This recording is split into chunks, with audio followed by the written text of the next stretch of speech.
자, 한 주의 시작 월요일입니다. 오늘도 채권 시장으로 알아보면서 이번 주 어떻게 움직일지 연구해 보도록 하겠습니다.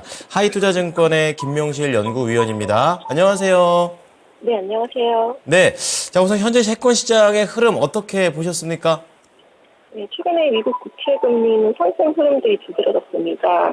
지난주 10년물 미국 트레저리는 3.576%로 전주 대비 5.7bp 상승했고요. 2년물 금리는 6.5bp 상승한 40.17%로 마감을 했습니다. 물가랑 고용 지표 둔화는 확인했지만 연준 당국자들의 금리 인상에 대한 의지, 이런 부분들의 높은 수준에 대한 기대 인플레이션, 그리고 구매자 관리 지수 호조 같은 부분들이 지난주 미국 국채 금리의 상승 압력으로 연결됐습니다. 다만 초단기 시장은 약간은 다른 흐름이었고요.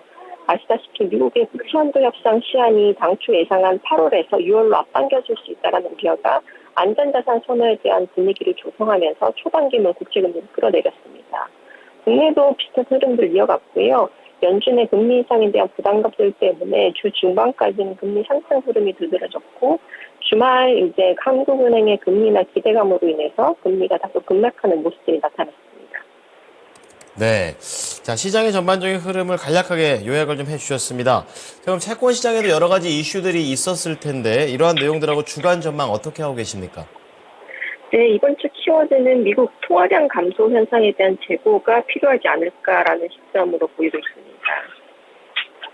통화량과 관련된 부분 좀 자세히 들어보겠습니다. 네, 아시다시피 작년 11월부터 미국 M2 증가율이 마이너스로 전환을 했습니다. 1960년 이후로 거의 50년 만에 최초로 통화량 증가율이 마이너스로 전환을 한 거고요.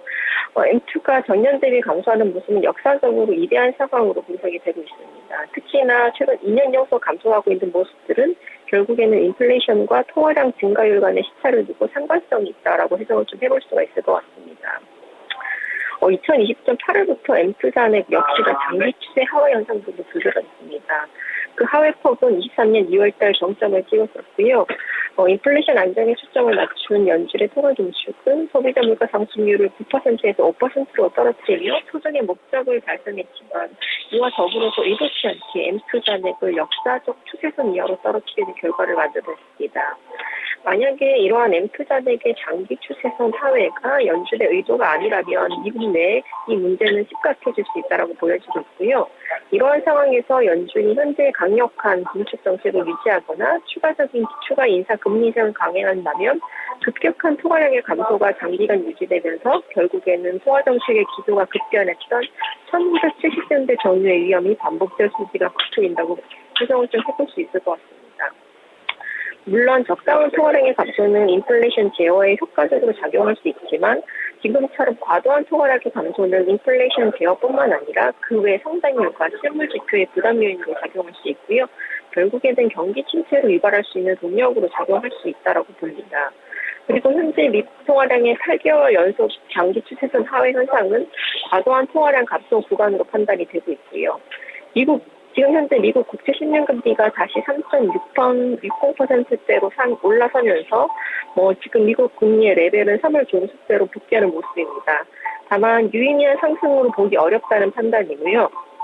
지금 현재 채권 시장은 크게 두 가지 정도를 기대할 수가 있을 것 같은데, 첫 번째로는 인플레이션이 완화되고 있다는 증거, 두 번째로는 경기의 하락 리스크가 강화되고 있다는 증거를 더 원할 것 같습니다. 그리고 단기간 내 지금 채권 시장의 기대치를 충족할 것으로 기대되고 있고요. 따라서 금리 상승 압력이 단기적으로는 발생할 수 있지만 장기적인 추세로는 하락 압력이 조금 더 우위를 보일 것으로 예상을 하고 있습니다. 네. 자, M2라는 것을 기준으로 해서 통화량 얘기를 좀 해주셨고, 앞으로 이러한 부분들이 지표와 금리 쪽에 영향을 미칠 것이다라고 얘기를 좀 해주셨습니다. 자, 그럼 이제 오늘 월요일이니까 주간 채권 전략 잡아본다면 어떻게 잡는 게 좋을까요? 네, 이번 주는 강보합 흐름을 조금 더 이어갈 것으로 보여지고 있습니다. 아시다시피 1분기 미국 GDP 성장률과 3월 PCE 발표 결과에 주목할 것으로 보이고 있고요.